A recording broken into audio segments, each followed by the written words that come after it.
DreAllDay.com. Dre Baldwin, DreAllDay.com. So there we have it, ladies and gentlemen. Game 3 of the 2020 NBA Finals is in the books. Miami Heat they're now holding down their quote-unquote home court. This is Game 3. Would have been here in beautiful South Beach. Technically, I don't live in South Beach, but since LeBron said that, we call it South Beach. And you see the bank tower right there lit up red for Miami Red tonight. They did their thing, so here we are. It is now 2-1. We got a series now. I mean, the Heat have won a game. It seemed like after the first 2 games, people were like, Lakers are too good, they're too talented, and the Heat got injuries. The Heat don't have a chance. The Heat can't win this series. The Lakers just have too much for the Heat. And the Heat now came in and actually showed up this game. Their best player on the court, Jimmy Butler. If you saw the game, you know what he did. He showed up this game, and now we got ourselves a ball game. So let's talk about what the Heat did to win. Then let's talk about what the Lakers did and ended up losing. And then we will give our prognosis of what's going to happen in Game 4 here in beautiful South Florida on Tuesday night. First of all, on the winning side, the Miami Heat. We'll talk about Jimmy Butler last. Kelly Olynyk off the bench, 31 minutes, 17 points, 7 rebounds, 5 for 9 from the floor, made all his free throws, 3 for 5 from the 3-point line. Kelly Olynyk showed up. Those minutes were huge for them. After Myers Leonard started, he only played 12 minutes. He had 7 points. Myers Leonard, this is not a series for him, as I talked about in the previous video, I think from the Game 2 video. Myers Leonard is a big, prodding, big guy. He's not an above-the-rim guy. He's not an athlete, quote-unquote, type of big guy. And the Lakers' big guys are athletes. So the people they play as bigs they'll put out the Morris twin out there who can go out to the 3-point line and take the ball off the bounce. Anthony Davis, we know. Dwight Howard, we know what his MO is his athleticism.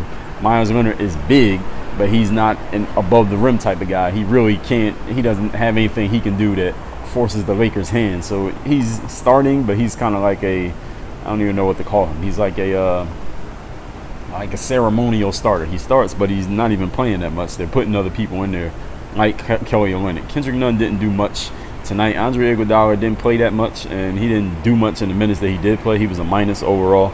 Tyler Hero was 17 points. I mean, this guy's a KG player. He's only a rookie. So Tyler Hero is going to be really good moving forward in this league as long as he continues to improve.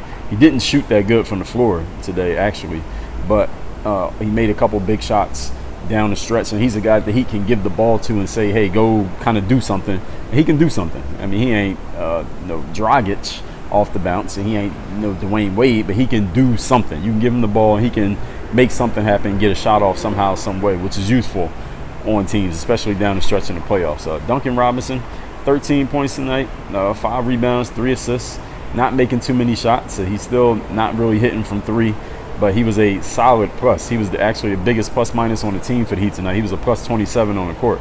So it's not all just about his points. And people have say things like Duncan Robinson, because I had said that I didn't think anybody in the Lakers rotation after AD and LeBron would really be playing for Miami. And people are like, well, KCP and Danny Green and Caruso are better than Duncan Robinson, or they could do things on defense, this and that. Understand that in a vacuum, maybe if you want to go skill for skill and rate it out like we play in 2K, maybe you can say that one of those guys is quote-unquote better than Duncan Robinson. But it's not all about who's better just on a playground or in an empty gym doing drills. It's about where do you fit in the system of the team that you're on. So on the Heat, Duncan Robinson is more valuable than KCP would be, or even a Danny Green or a Caruso would be, simply because of the role that he fulfills for this team. So even though he's not making shots tonight, he still played 40 minutes. He was only 4 for 12. Most of his shots were threes, and he only made 3 of them. He was a plus 27 overall. He still grabbed 5 rebounds. He brought a positive to the court, even though he wasn't doing the thing that everybody knows him for, which is making all these 3-pointers. Myers Leonard, we already talked about. Jay Crowder gave us 34 minutes to the Heat, 12 points, 8 rebounds. Made 5 of 12 from the floor. Wasn't terrible, but he was a plus 21 as well. So the Heat's starters, or not Hero as much, but 3 of the Heat starters, aside from Myers Leonard, were all plus 20 plus in the plus minus tonight. Duncan was a plus 27, Jay Crowder a plus 21, and then last but of course not least, Jimmy Butler. He was a plus 20 in the plus minus tonight, and he was probably the story of the game, even if you didn't see the game. 40 points, 11 rebounds, 13 assists, 2 steals, 2 blocks, 14 of 20 from the floor, 12 of 14 from the free throw line. I mean, he shot more free throws than the rest of the Heat team put together. Didn't shoot a single three-pointer. 5 turnovers, but you could deal with 5 turnovers when the guy's getting you how many assists? 13 assists and a plus 20 overall, and committed no fouls himself. 45 minutes of play. This is what the Heat going to need from Jimmy Butler. I think they're going to need this from him for the rest of the series if they win. If they win the series, Jimmy Butler is going to have to play 44 plus minutes. He's going to have to be a guy who's really playing aggressively offensively. I think in the first 2 games he was playing very passively. Game 2 he was extremely passive. He was passing the ball, trying to get his teammates shots, but he wasn't even trying to be aggressive. Tonight he was being aggressive, and when the shot wasn't there, he was passing, which is the way, again, I talked about this in the Game 2 recap, the way that a Kobe would play, or LeBron when he's in his offensive mindset. Doesn't mean you're shooting every time. Being aggressive does not mean shoot every time, but it means you're thinking score, so you're attacking, looking for your shot, and because the defense can feel that, they start shading towards you a little bit more, which leaves more open lanes for your teammates. And this is how Jimmy was able to get 13 assists while still scoring 40 points. This is how James Harden does it damn near every night, is doing this, playing aggressively, but at the same time, you're looking for the pass if the shot is not there. And that's a skill. Jimmy Butler showed that he can tap into that tonight. And as long as Bam is out and Dragic are out, as long as those 2 guys are out, and they might be out for the series. I mean, the Heat are taking it night by night, but those guys might not come back. Jimmy's going to have to play like this. The Heat's going to win the series. He's going to have to do this. They got to win, 3 more games? He's going to have to do this at least 3 more times. The Heat are going to win this series. May not be this incredible of a stat line, but it needs to be something along these lines. And that's what the Heat got from him tonight. Very aggressive play. Getting to the basket. Jimmy is not afraid of contact. Obviously, he shot 14 free throws. The dude seeks out contact. He's not afraid of taking it. He's not afraid of getting knocked to the ground. He gets up, knocks down the free throws, and he set the tone for his team tonight with his aggressive play. And that's another thing from how he played in Game 2 to how he played tonight in Game 3. When you're clearly the best player on the team best player on the floor for your team, everybody else on the team is feeding off of your energy. Doesn't mean the other guys can't play and they can't do anything or they would just fall apart if you weren't there. But they're feeding off of your energy. Jimmy's energy in Game 2 was like, all right, are you going to do something or not? And you couldn't quite tell. Tonight he actually came in there with a mentality of being aggressive, and that allows your other teammates to see, all right, this guy's taking it on his shoulders. We could just play our game. And we might not have to be superstars like Jimmy Butler is, but he's going to back us up. And we can just play off his energy. And that's what the rest of the Heat was able to do tonight. He's the best player on the court for them. And this is the way that he's going to need to play. And I don't think we may not get a chance to see Dragic in this series. I think he has a worse injury than what Bam has. So Jimmy's still going to have to be Jimmy with or without Bam, because I'm not sure we're going to see Dragic at all. And we put Bam in there, he just takes Myers Leonard's spot, and maybe we get a little bit less Olynyk, but he's still going to have to Jimmy's still going to have to do what he needs to do. So that's on the Miami Heat side. On the LA Lakers side, just looking at the bench, Morris twin, Markieff Morris, 25 minutes, scored 19 points. He made a couple big threes. He made several threes, 6 rebounds, 6 for 13 from the floor. He made 5 of 11 from deep.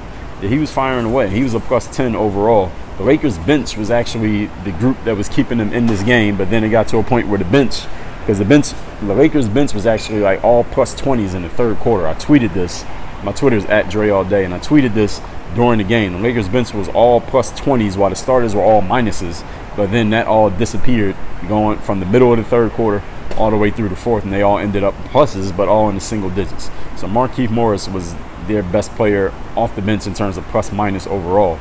Kyle Kuzma also had 19 points, but his plus minus was only a 6 overall. I mean, he's a scorer. That's pretty much what he does. He shot the same as the Morris twin, actually 4 for 8 from 3, pretty much similar things.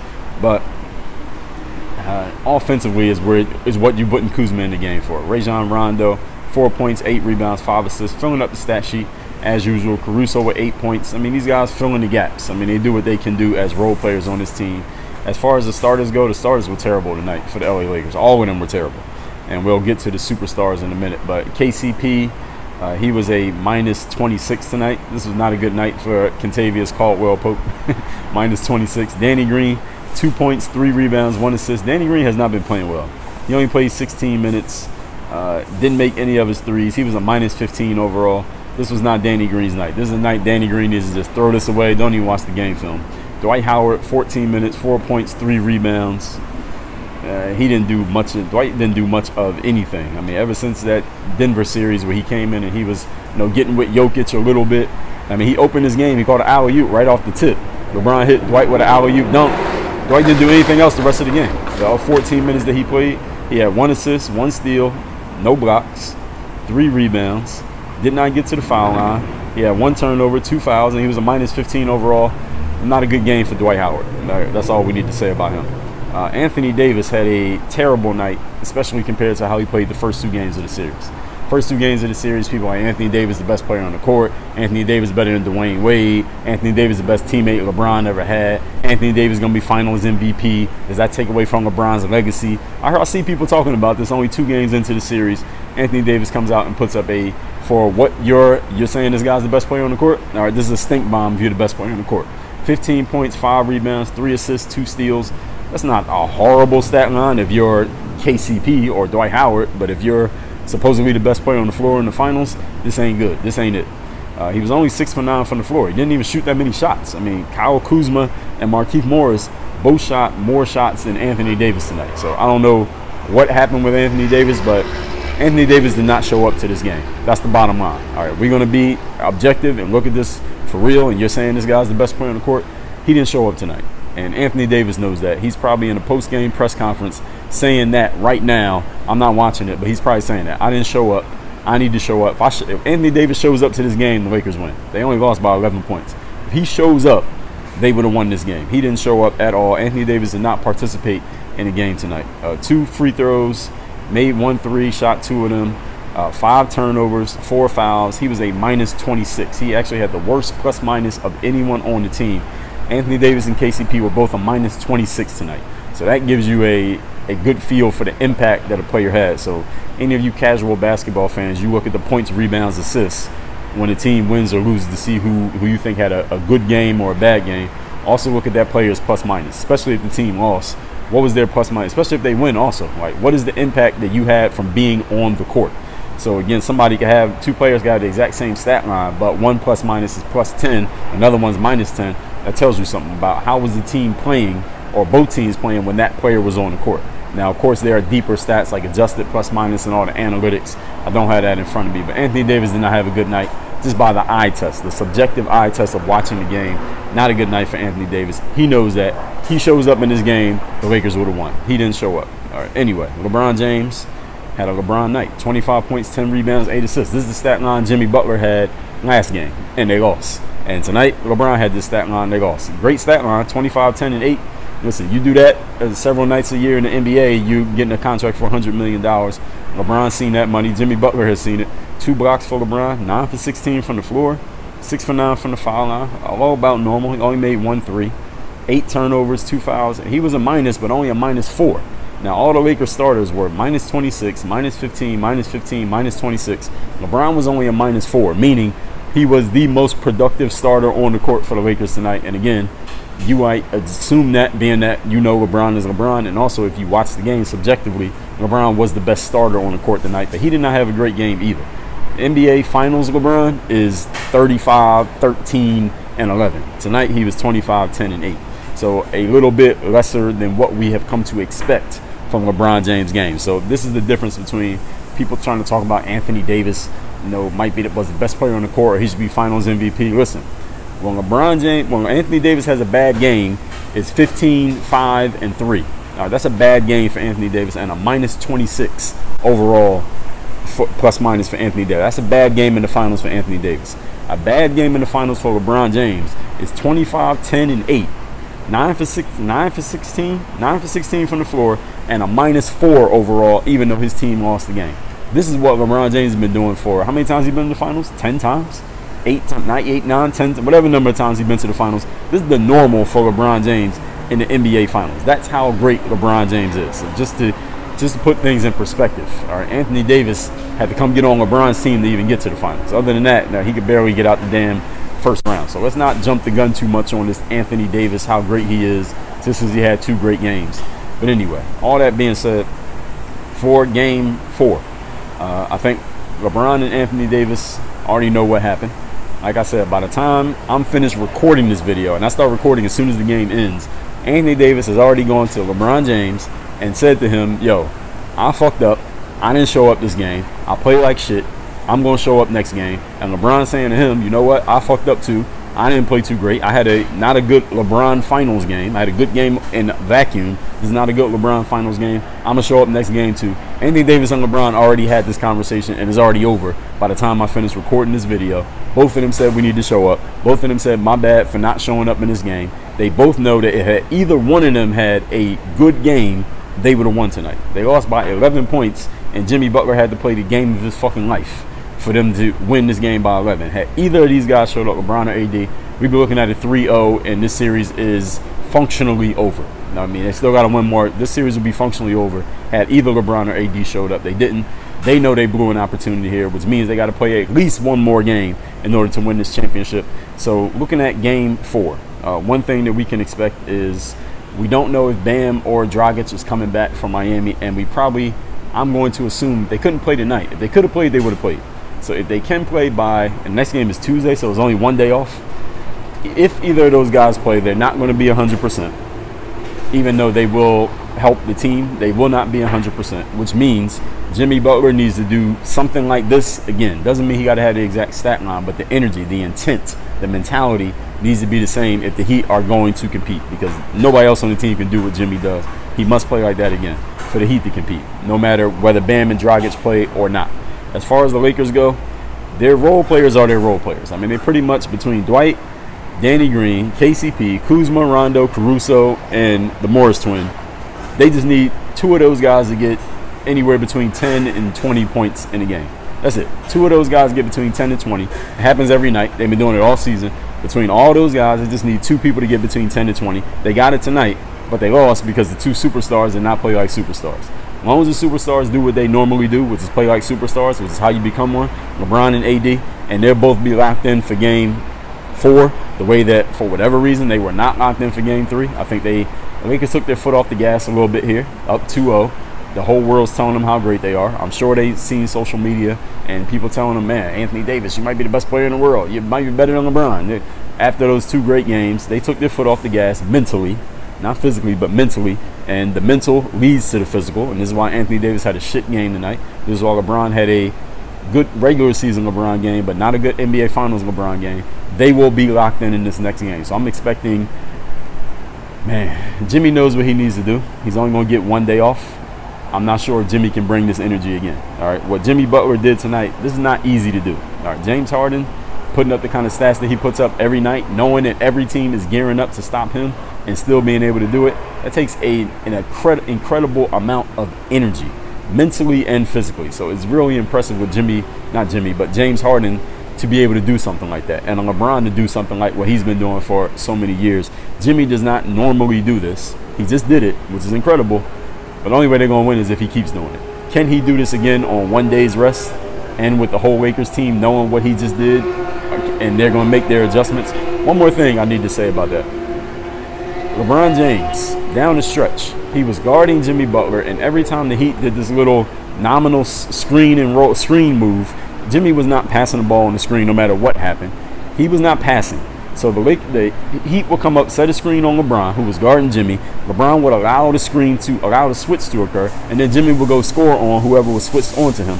This screening and switching automatically thing has been going on in the NBA for like at least the last 5 years.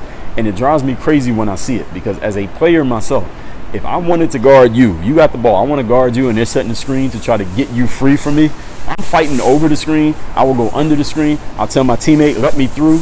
Right, my man's coming up to set a screen on you. You're 40 feet from the basket or 30 feet from the basket. I'm like, yo, just save space. Don't play close to your man. Let me through. I'm going to go under the screener in front of you, and I'm staying on the dude who I'm guarding so that we don't switch, because I want to stay on him to guard him. LeBron, you want to guard Jimmy Butler, stop switching. All right, why are you switching and letting Markieff Morris guard him, or Kyle Kuzma, or KCP, or anybody else on the roster? If you want to stick Jimmy Butler, stick Jimmy Butler. Fight over the screen, run through the screen, go under the screen. Jimmy Butler don't want to shoot a jump shot. Go under the screen. What is going to happen? Nothing's going to happen. Go under the screen and guard the dude. If you want to guard him, guard him. In the Cavs Warriors series that went on for 4 years straight, every time someone cut up and set that little nominal screen, they would just let the switch happen. Don't let the switch happen. if the Warriors had this mentality, remember when Kyrie got the switch onto, he had Klay Thompson on him. They did the pick and roll. Then Stephen Curry was on him. That's when Kyrie hit the step back three on Steph Curry to win the championship pretty much. Had Klay Thompson just fought over the damn screen or fought around the screen, Kyrie would not have been able to get that shot because Kyrie didn't want to shoot on Klay Thompson. He wanted to get Curry. That's set the little nominal screen. It's not a real screen. They're not going to pass out of that. Even if, no matter what you do, Kyrie was not giving that ball up. He wanted to shoot it. And, oh man, and he was so far from the basket. What was he going to do? Any of you who can remember that. It's the same thing with Jimmy Butler, who does not want to shoot a three-point shot. He's not shooting a pull-up three. Go under the pick. What is Jimmy Butler going to do? Nothing. He's waiting to get the matchup he wants. Don't give it to him. Play the chess. They're playing the chess match. And it seems like a lot of basketball teams have just gotten to this mentality of, all right, there's going to be a switch, and now you got to be able to guard him. No, you don't have to switch. Again, any of you who watches basketball understands what I'm talking about. Please enlighten me. Why are they giving up this? Why are they ceding the switch so easily? LeBron, you were the best player in the game. Why are you ceding the switch? You know that Jimmy Butler wants to get anyone other than you guarding him. Don't give it to him. Don't give him what he wants. You're playing right into his hands, and this is how he scored 40 points tonight. He got 14 free throws. Stop doing it. So the Lakers should watch this video. If they just did that, they would have won the game tonight. If AD had showed up, they would have won the game tonight. Had LeBron showed up and had a LeBron Finals game. He did show up, but he didn't have a LeBron Finals game. He had a LeBron Finals game, they would have won. Any one of these little flaps of the butterflies wings, they would have been up 3-0 tonight, but they're not. And listen, I picked the Heat to win in 7. So I hope the Heat, Jimmy Butler can do this again, and let's get a 7-game series. That makes it interesting, makes for good TV. But if it ain't going to be 7, then the Lakers need to wrap this up and do what they need to do. We'll see what happens in Game 4, this is a pivotal game right now. This is pretty much the series now. Once both teams have won some games and 3 games in, the Lakers win this, they go at 3-1, which means the Heat would need to win 3 games in a row to beat them, which I don't see happening. So their backs are to the wall again, as they were in Game 3 going into Game 4. So that's my analysis of Game 3 of the 2020 NBA Finals. I'm thankful for both teams that we finally got a good game, a game that was back and forth. It looked like either team could have won. There was a period in the late in the fourth when the Lakers were down by 7. And Markieff Morris, he had just hit a couple threes. He got a wide open three on the right wing, and that thing rimmed out. It went in, and it rolled around the rim, and then bounced out. Had he made that, it would have been a 4-point game, but he missed. And then the Heat came down and scored, and that was pretty much a wrap right there. So those little flaps of the butterfly wings can change everything. Now we got ourselves somewhat of a series. So let's actually, no, this is a series. 2 games to 1, this is a series. This is a full-fledged series. Let's see what happens in Game 4. Then let me know what y'all think. Work on your game. Dre, all